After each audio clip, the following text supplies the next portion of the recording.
Hello students, chemistry की online class में आपका स्वागत है। तो अपना सीनियर का टॉपिक चल रहा है सॉल्यूशन का।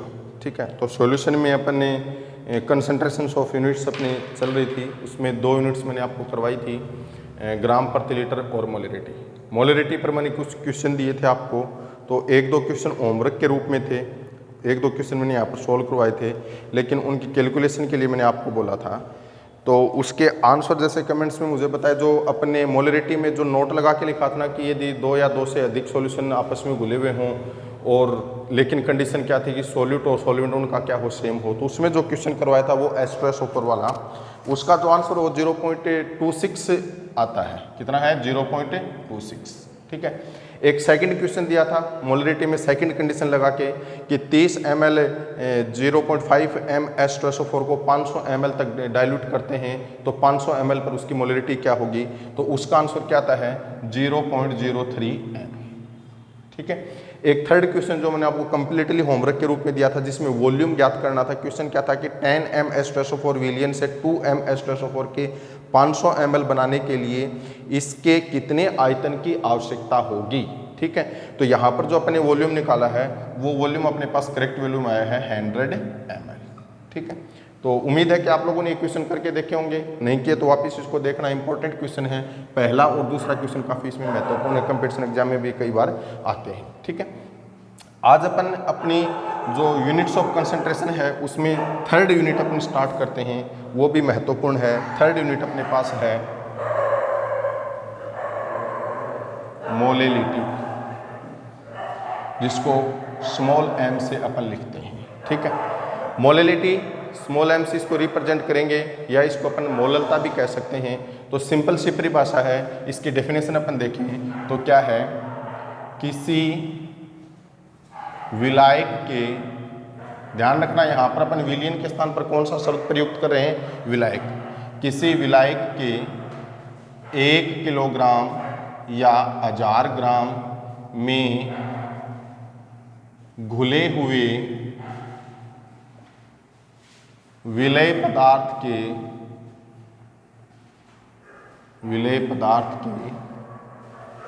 मोलों की संख्या उस विलियन की क्या कहलाती है? मोलैलिटी कहलाती है। इससे पहले अपने जो मोलैलिटी टर्म्स की थी उसमें विलायक के स्थान पर अपने क्या प्रयुक्त किया था? सॉल्यूशन प्रयुक्त किया था। वहां पर विलियन का आयतन प्रयुक्त होता है, लेकिन यहाँ पर कौन प्रयुक्त होता है? विलायक का भार यानी विलायक का द्रव्यमान यहाँ पर प्रयुक्त होगा। ठीक है, तो अब इसी से अपन इसका फॉर्मूला बनाएं तो मोललता इक्वल टू अपन क्या लिख सकते हैं? मोलैलिटी इक्वल टू अपन क्या लिख सकते हैं? मैंने क्या बताया था कि विलेय पदार्थ की जो भी मात्रा होगी, जो जिस प्रकार से भी अपन विलेय पदार्थ लेंगे वो किसके साथ रेशियो में होगा?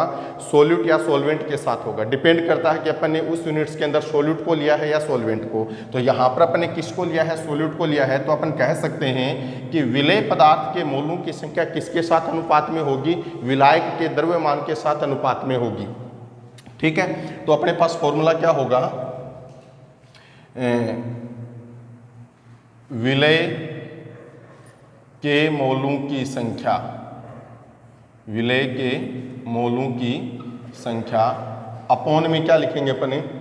विलायक का द्रव्यमान, विलायक का द्रव्यमान किलोग्राम में।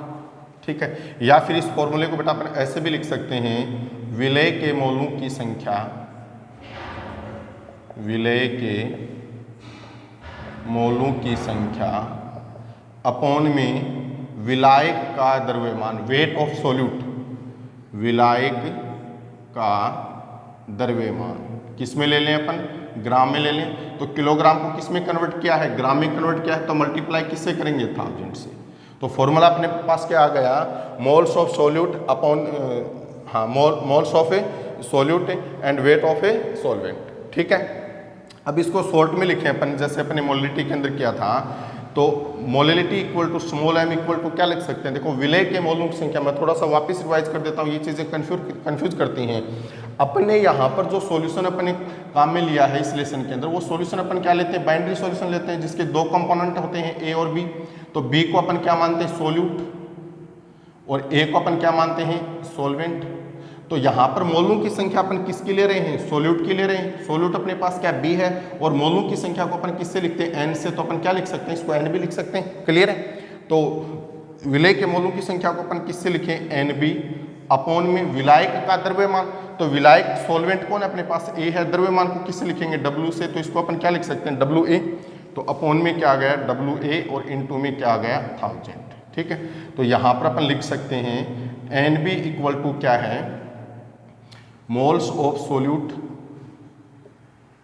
यानी विलय के मोलों की संख्या, और डब्ल्यू ए इक्वल टू क्या है, वेट ऑफ सोलवेंट यानी विलायक का द्रव्यमान। ठीक है, अब देखो चूंकि N B moles of solute equal to क्या लिख सकते हैं, W B upon M B, पहले भी मैंने आपको बताया था, वेट ऑफ सोल्यूट और molecular weight of a solute. तो फिर अपने पास मोलिलिटी इक्वल टू ये फॉर्मूला क्या आ जाएगा, एन बी के बराबर अपने ये लिख सकते हैं ना, तो अपने पास क्या आ गया, W B upon M B into में डब्ल्यू ए, और इंटू में क्या होगा, 1000 होगा।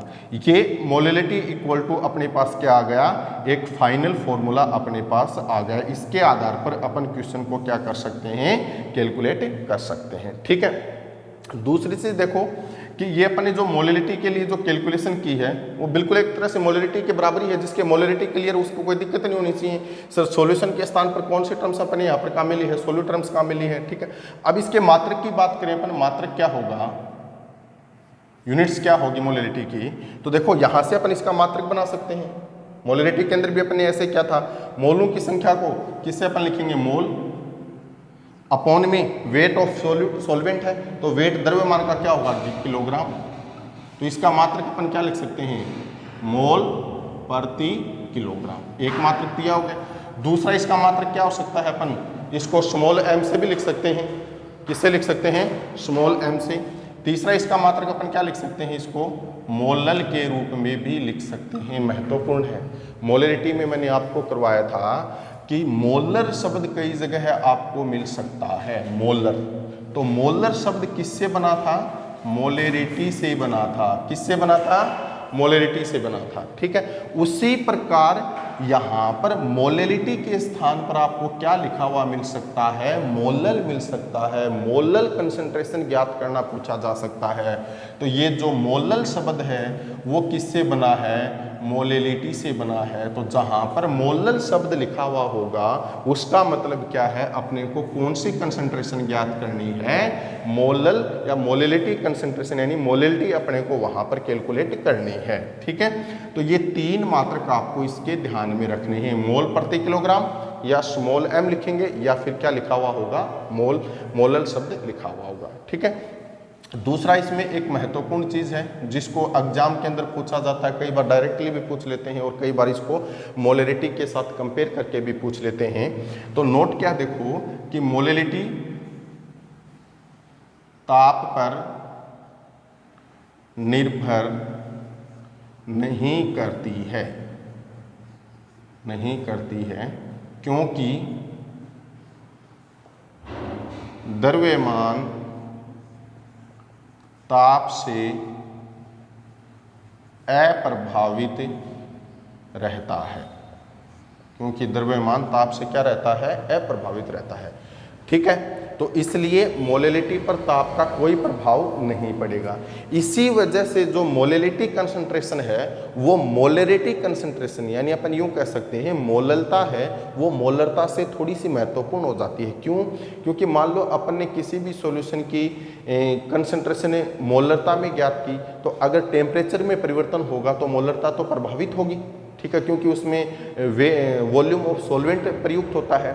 लेकिन अगर अपन किसी सॉल्यूशन की कंसंट्रेशन को मोललता में ज्ञात करते हैं, तो अगर टेम्परेचर में परिवर्तन होगा, अगर टेम्परेचर में परिवर्तन होगा तो वो उसकी कंसंट्रेशन प्रभावित नहीं होगी, क्योंकि मोललता ताप से क्या रहती है, अप्रभावित रहती है।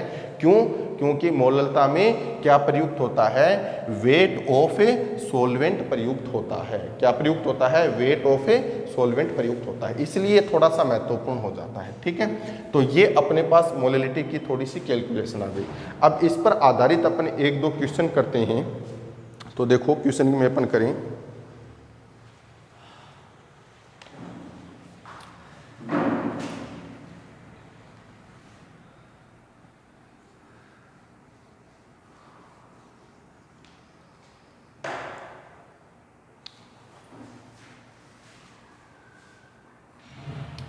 हाँ, तो ये कुछ 3-4 क्वेश्चन है जो मोलैलिटी पर आधारित है।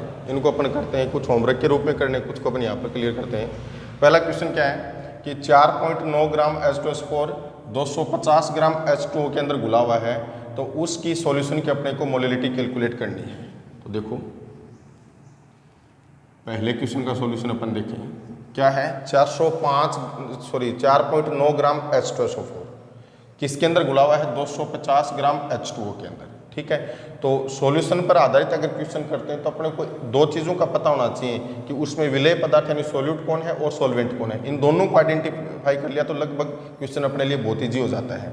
तो 4.9 ग्राम H2SO4, तो H2SO4 किस में घुला हुआ है, H2O में घुला हुआ है। तो जिसको अपन बोलते हैं या जिसकी मात्रा कम होती है वो अपने पास क्या होता है, सॉल्यूट होता है। तो सॉल्यूट की मात्रा दे दी, तो सॉल्यूट की मात्रा को अपन किससे लिखते हैं, WB से, यानी WB का मान अपने को दे दिया, ठीक है। इन 250 ग्राम H2O किस में घुला हुआ है, H2O के अंदर, तो H2O यहाँ पर क्या होगा, सॉल्वेंट होगा। तो सॉल्वेंट की मात्रा दे दी, सॉल्वेंट की मात्रा को अपन किससे लिखेंगे, WA से। कैलकुलेट क्या करना है अपने को, मोलैलिटी यानी स्मॉल m की अपने को कैलकुलेशन करनी है। तो सबसे पहले अपने पास जो दिया हुआ है वो अपन देखें। तो देखो विलेय पदार्थ की मात्रा यानी WB इक्वल टू अपन क्या लिख सकते हैं, 4.9 ग्राम, ठीक है। फिर MB लिखें, मोलिकुलर वेट ऑफ सॉल्यूट। तो सॉल्यूट है कौन अपने पास, H2SO4 है। तो H2SO4 का मोलिकुलर वेट कैलकुलेट करेंगे। पहले भी मैंने आपको बताया था कितना आएगा, 98 ग्राम, ठीक है। फिर अपने पास किसका मान दे रखा है, WA का मान दे रखा है। WA यहाँ पर कितना है, 250 ग्राम। कैलकुलेट क्या करनी है, मोलैलिटी कैलकुलेट करनी है। तो अपने पास मोलैलिटी इक्वल टू फॉर्मूला क्या होता है, WB अपॉन MB इंटू में WA, और ग्राम में है तो इंटू में क्या ले लिया अपन ने, 1000 ले लिया। तो इसको सोल्व करें तो मान रखें इसके अंदर, तो क्या होगा देखो, मोलैलिटी इक्वल टू WB की वैल्यू कितनी है 4.9, MB की वैल्यू कितनी है 98, WA की वैल्यू कितनी है 250, इंटू में क्या है 1000।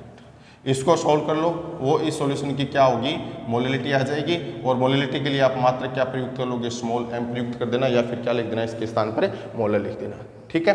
तो एक तरीका तो ये होगा इस क्वेश्चन को सोल्व करने का। दूसरा तरीका अपन क्या लिख सकते हैं, देखो कि ये अपने पास एक मोलैलिटी इक्वल टू अपने पास एक फॉर्मूला लिखा था, इससे पहले वाला अपने m इक्वल टू क्या लिखा था, NB अपॉन में WA इंटू में क्या लिखा था, 1000 लिखा था, ठीक है। तो NB क्या है, मोल्स ऑफ सॉल्यूट है। तो मोल्स ऑफ सॉल्यूट ज्ञात करने के लिए अपने को क्या चाहिए, WB और MB की वैल्यू चाहिए। तो ये दोनों मान चाहिए, तो ये दोनों मान तो अपने पास यहीं पर प्राप्त हो गए ना।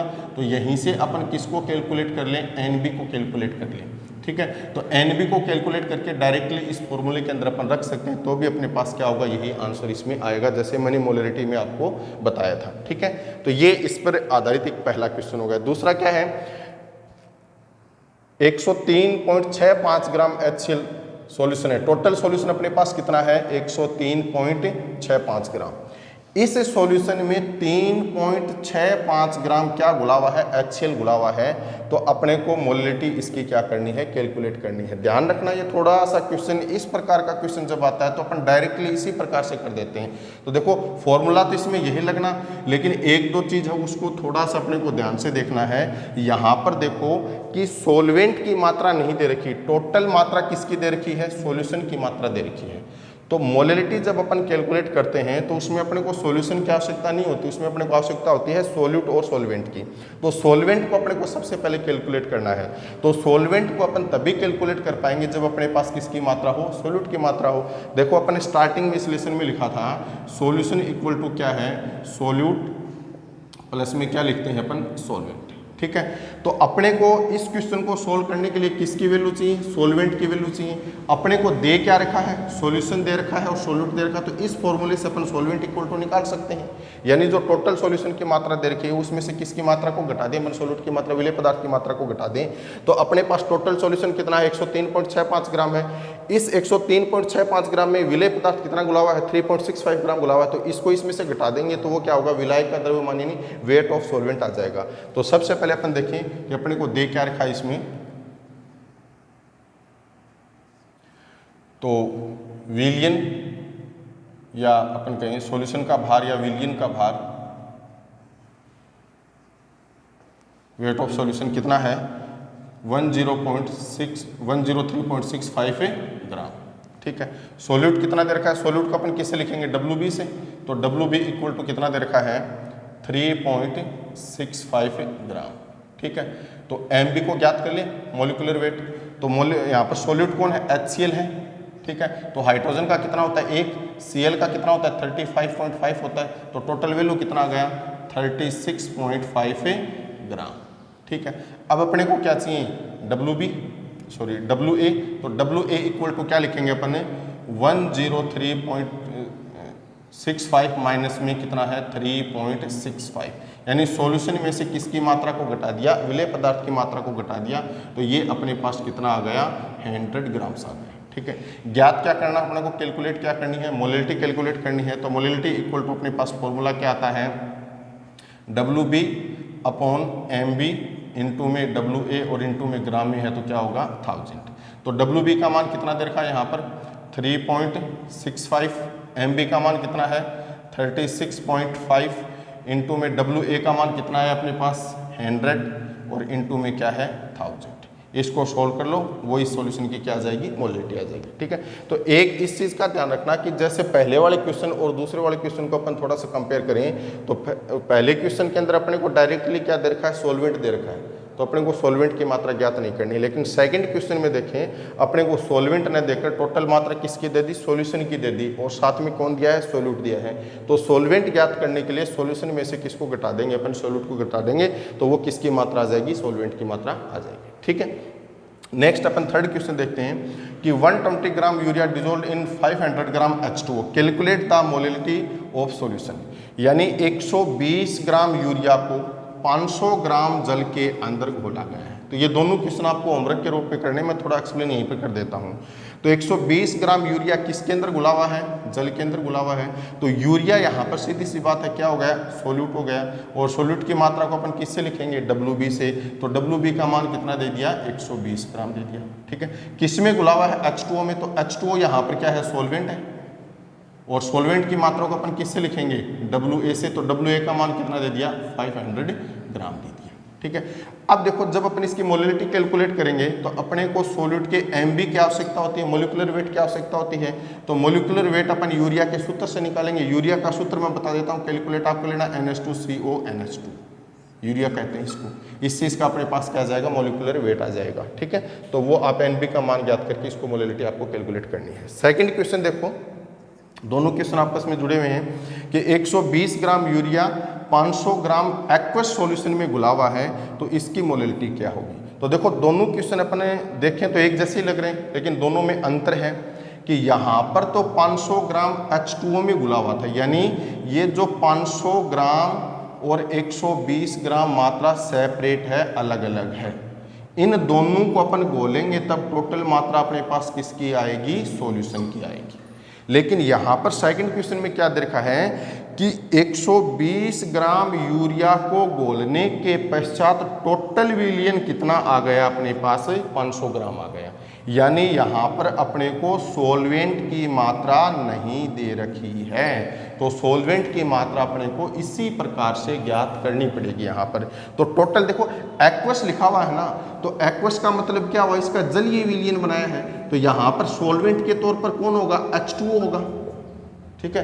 एक्वस अकेला कभी सॉल्वेंट नहीं होगा। एक्वस शब्द किसके लिए लगेगा, जब अपन सॉल्यूशन प्रिपेयर कर चुके होंगे तभी अपन एक्वस को लगाएंगे, ठीक है। तो एक्वस सॉल्यूशन की मोलिलिटी कैलकुलेट करनी है, तो मतलब है कि 120 ग्राम यूरिया को जल के अंदर घोलने के पश्चात जो अपने पास सॉल्यूशन बना, वो सॉल्यूशन कितना है, 500 ग्राम है। तो यहाँ से अपन किसकी मात्रा ज्ञात करेंगे, सॉल्वेंट की मात्रा ज्ञात करेंगे। तो देखो सॉल्वेंट की मात्रा ज्ञात करने के लिए टोटल जो सॉल्यूशन है उसमें से किसको घटा देंगे अपन, जो सोल्यूट की मात्रा है। तो टोटल सॉल्यूशन अपने पास कितना है 500 ग्राम, सोल्यूट अपने पास कितना है 120 ग्राम, तो अपने पास कितना आ गया 380 ग्राम क्या आ गया, ये अपने पास सॉल्वेंट की मात्रा आ गई, यानी WA का मान अपने पास आ गया। अब इस पर आधारित आप क्या करो, इसकी मोलिलिटी को कैलकुलेट कर लेना, ठीक है। नेक्स्ट देखो अपन चौथे यूनिट करते हैं मोल फ्रैक्शन, मोल भिन्न, या इसको मोल प्रभाज कहते हैं। अति महत्वपूर्ण है, इसकी परिभाषा पूछी जाती है, और इस पर जो क्वेश्चन वो सिंपल से क्वेश्चन होते हैं वो पूछे जाते हैं। तो थोड़ा सा ध्यान से देना, परिभाषा को एक बार अपने को थोड़ी सी समझने की आवश्यकता होती है, ठीक है। तो एक बात देखो बेटा, मोल फ्रैक्शन को अपन डिनोट करते हैं कैपिटल एक्स से। किससे डिनोट करेंगे इसको? कैपिटल एक्स से अपन डिनोट करेंगे। अब इसकी डेफिनेशन क्या होगी? तो देखो मैंने स्टार्टिंग में आपको बताया था कि इस लेसन के अंदर अपन कौन से सॉल्यूशन की बात करेंगे? बाइनरी सॉल्यूशन की बात करेंगे, यानी द्विअंगी विलयन की अपन बात करेंगे। तो बाइनरी सॉल्यूशन कौन से होते हैं? जिसमें दो कंपोनेंट हों। तो अपने पास एक अपन ने क्या लिया है? ए, और दूसरा अपन ने क्या लिया है? बी। ठीक है, चलो ए को अपन ने क्या माना है बेटा? सोलवेंट माना है। बी को अपन ने क्या माना है? सोल्यूट माना है। तो इन दोनों को अपन ने मिला दिया, तो मिलाने पर अपने पास क्या बना? सॉल्यूशन बना। ठीक है, वो चीज अलग है कि अपन इनको दोनों को किस मात्रा में मिलाया, किस प्रकार से मिलाया, वो डिपेंड करता है कि यूनिट्स ऑफ कंसंट्रेशन अपन कौन सी कैलकुलेट कर रहे हैं। ठीक है, तो अपन यहाँ पर मोल फ्रैक्शन को देखें तो बाइनरी सॉल्यूशन के दो कंपोनेंट हो गए, सॉल्वेंट और सॉल्यूट, दोनों को मिक्स किया, डिजोल्व किया, तो अपने पास क्या प्रिपेयर हो गया? सॉल्यूशन प्रिपेयर हो गया। ठीक है, अब एक चीज ध्यान रखना कि सॉल्यूशन के अंदर चाहे कितने भी कंपोनेंट हो, कितने भी घटक हो, प्रत्येक कंपोनेंट के लिए मोल फ्रैक्शन को अपन कैलकुलेट कर सकते हैं। ठीक है, तो देखो यहां पर तो अपने पास सिर्फ दो ही कंपोनेंट हैं, तो यानी ए के मोल फ्रैक्शन को भी कैलकुलेट करेंगे और अपन किसके मोल फ्रैक्शन को कैलकुलेट करेंगे? बी के मोल फ्रैक्शन को भी। तो मोल फ्रैक्शन को अपन डिनोट किससे करते हैं? एक्स से करते हैं। तो एक तरह से अपन कह सकते हैं कि ए के लिए मोल फ्रैक्शन क्या लिखेंगे अपन? एक्स ए, और बी के लिए क्या लिखेंगे अपन? X B. ठीक है, अब इसकी परिभाषा को अपन थोड़ा सा समझते हैं कि जैसे मान लो अपन ए का मोल फ्रैक्शन ज्ञात कर रहे हैं, मोल भिन्न या मोल प्रभाज ज्ञात कर रहे हैं, तो एक्स ए लिखेंगे। एक्स ए इक्वल टू क्या होगा? इसकी परिभाषा के एक फॉर्मूले के तहत अपने को समझने की कोशिश करते हैं कि जिस कंपोनेंट के मोल फ्रैक्शन अपने को ज्ञात करने हैं उसके मोलों की संख्या। तो यहां पर किसके ज्ञात कर रहे हैं? अपन ए के ज्ञात करें, तो ए के मोलों की संख्या को अपन किससे लिखेंगे? एन ए से लिखेंगे। तो यहां पर क्या लिखा? N A. इसी प्रकार बी के मोलों की संख्या को अपन किससे लिखेंगे? एन बी से लिखेंगे। अगर सॉल्यूशन की बात करें तो सॉल्यूशन के लिए कुल मोलों की संख्या क्या होगी? यानी एन टोटल का मान कितना होगा? N A plus N B होगा। तो यहीं से इसकी क्या बनेगी? परिभाषा बनेगी। तो देखना कि जिस कंपोनेंट के मोल फ्रैक्शन को अपन कैलकुलेट करें उसके मोलों की संख्या किसके साथ अनुपात में होती है? सॉल्यूशन में टोटल नंबर ऑफ मोल्स के साथ रेशियो में होती है। तो सॉल्यूशन के टोटल नंबर ऑफ मोल्स क्या है? एन टोटल, या एन टोटल के स्थान पर अपन क्या लिख सकते हैं? एन ए प्लस में एन बी। तो एक्स ए इक्वल टू क्या लिखेंगे अपन? एन ए अपॉन में एन ए प्लस में N B. X A equal to लिख सकते हैं। तो यहीं से इसकी परिभाषा अपन बनाएंगे। तो देखो सिंपल सी परिभाषा है, अपन लिखें, इसकी थोड़ी सी कैलकुलेशन है, ज़्यादा लंबी नहीं है, थोड़ी सी कैलकुलेशन इसकी। तो मोल फ्रैक्शन की अपन परिभाषा क्या लिखेंगे कि किसी घटक के मोल भिन्न या मोल प्रभाज, एक मिनट इसको ऐसे लिखें, मिश्रण में किसी घटक के मोल भिन्न या मोल अंश में इसको कहेंगे मोल प्रभाज, यानी x, उस घटक या अवयव के मोलों की संख्या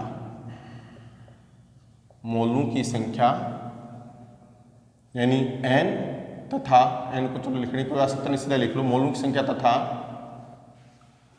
मिश्रण में कुल मोलों की संख्याओं का अनुपात होता है। ठीक है, तो देखो एक बाइनरी सॉल्यूशन के लिए द्विअंगी विलयन के लिए, बाइनरी सॉल्यूशन के लिए, ठीक है, तो माना एक द्विअंगी सॉल्यूशन के दो घटक यानी दो कंपोनेंट ए व बी हैं, जिनके मोल भिन्न क्रमशः एक्स ए व एक्स बी तथा मोलों की संख्या, नंबर ऑफ मोल्स, मोलों की संख्या Na व Nb हो तो क्या कैलकुलेशन होगी कंपोनेंट ए के लिए, यानी घटक ए के लिए। तो परिभाषा में क्या लिखा है, जिसके अपने को ज्ञात करने हैं उसका अनुपात किसके साथ होगा, टोटल नंबर ऑफ मोल्स के साथ होगा। तो ए के मोल भी इनको अपन क्या लिख रहे हैं, एक्स ए इक्वल टू क्या लिखेंगे, एन ए अनुपात में क्या होगा, एन ए प्लस में एन बी, या एक्स ए इक्वल टू अपन क्या लिख सकते हैं, एन ए अपॉन में एन ए प्लस में एन बी। अब देखो एन क्या है, नंबर ऑफ मोल्स है, तो नंबर ऑफ मोल्स का फॉर्मूला यहाँ पर क्या होगा, डब्ल्यू ए अपॉन में एम ए। इसी प्रकार एन बी क्या होगा, मोलों की संख्या किसके कंपोनेंट बी के लिए, तो इसके इक्वल टू अपन क्या लिखेंगे, डब्ल्यू बी अपॉन में एम बी। तो ये दोनों मान अपन इस समीकरण में रखें तो एक्स ए इक्वल टू अपने पास क्या आएगा, W A upon M A upon में क्या होगा, W A upon M A plus में डब्ल्यू बी अपॉन में क्या होगा, एम बी। तो ये कंपोनेंट ए के लिए मोल फ्रैक्शन ज्ञात करने का क्या हो गया, सूत्र हो गया।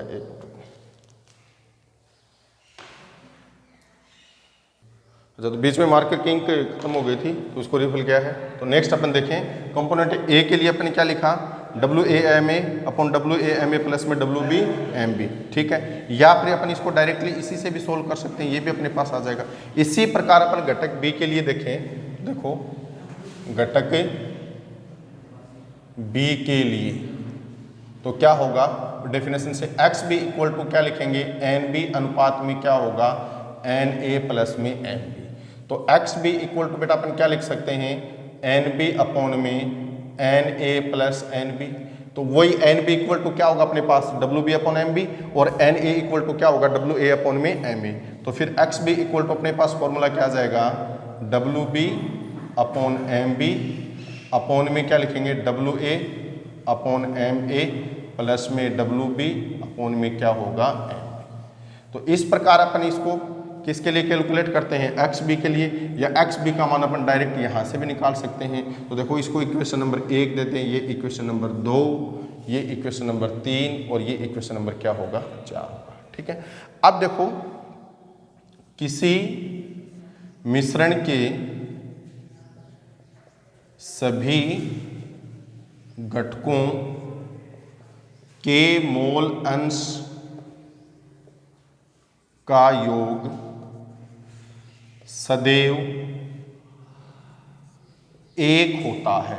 यानी मिश्रण में जितने भी कंपोनेंट हैं उन सभी के मोल अंश का योग करेंगे तो वो सदैव कितना आएगा, 1 आएगा।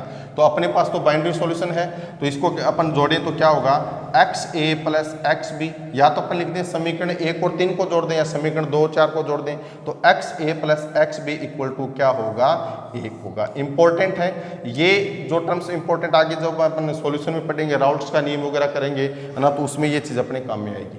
अब देखो ये जरूरी थोड़ी होता कि किसी सॉल्यूशन के अंदर 2 ही कंपोनेंट हो, 2 से अधिक भी हो सकते हैं, जैसे त्रिअंगी भी हो सकता है, चतुअंगी भी हो सकता है। तो उसके लिए क्या लिखेंगे अपन, देखो तो बहुअंगी मिश्रण के लिए, बहुअंगी मिश्रण के लिए, तो बहुअंगी मिश्रण के लिए क्या होगा, X A plus X B plus dot dot plus में क्या होगा, एक्स एन इक्वल टू क्या होगा, 1। यानी कितने भी घटक हो उन सभी के मोल भिन्न का या मोल अंश का योग सदैव क्या होगा, 1 होगा, ठीक है। तो इस प्रकार अपन मिश्रण में उपस्थित प्रत्येक घटक के लिए किसको कैलकुलेट कर सकते हैं, मोल अंश मोल फ्रैक्शन को कैलकुलेट कर सकते हैं। दूसरा देखो कई बार क्वेश्चन के अंदर पूछ लिया जाता है कि मोल अंश प्रतिशत क्या है, मोल अंश प्रतिशत ज्ञात करना या मोल फ्रैक्शन परसेंटेज ज्ञात करना, इसमें पूछा जा सकता है। तो कुछ नहीं करना, जो फॉर्मूले उसी के लिए अपने को करने हैं। तो देखो एक्स ए इक्वल टू क्या है अपने पास, एन ए अपॉन में क्या है, एन ए प्लस में एन बी परसेंटेज ज्ञात करना है, तो गुणा किससे कर देंगे, 100 से। उसी प्रकार एक्स बी इक्वल टू अपने पास क्या है, एन बी अपॉन में N A plus N B percentage ज्ञात करना है, तो मल्टीप्लाई इसको किससे कर देंगे, 100 से कर देंगे। तो ये मोल अंश प्रतिशत अपने इसमें ज्ञात कर सकते हैं। तो इंपॉर्टेंट यूनिट्स है ये, डेफिनेशन कई बार परीक्षा के अंदर पूछी जाती है। दूसरा देखो इसमें एक चीज महत्वपूर्ण और होती है कि मोल अंश ताप से अप्रभावित रहता है, अप्रभावित रहता है, यानी मोल अंश पर ताप का कोई प्रभाव नहीं पड़ता। तो अभी तक अपने जो 4 यूनिट्स की है ना, उसमें देखो सिर्फ जो मोलरिटी है वही ताप से परिवर्तित होती है। क्यों? क्योंकि इसमें वॉल्यूम प्रयुक्त होता है, और मैंने स्टार्टिंग में भी बताया था जिसमें मास प्रयुक्त होगा, द्रव्यमान भार प्रयुक्त होगा, वो ताप से क्या रहेंगी? अप्रभावित रहेंगी। तो अगर इसकी अपन डेफिनेशन देखें तो कहीं पर भी किसी भी चीज़ का वॉल्यूम प्रयुक्त नहीं हुआ, सिर्फ क्या प्रयुक्त हुआ है? मास प्रयुक्त हुआ है। ठीक है, तो ये मोलरिटी के आज मैंने आपको क्वेश्चन करवाए जो होमवर्क के तौर पर दिए, वो आप निश्चित तौर पर करके देखना, कमेंट्स में उनका आंसर बताना। और कोई भी दिक्कत हो इनसे संबंधित तो वो भी आप मुझे कमेंट्स करके बताएं, और इसको ध्यान से पढ़ना। इस पर आधारित क्वेश्चन अपन नेक्स्ट अपनी जो केमिस्ट्री की क्लास होगी उसके अंदर करेंगे। Thank you.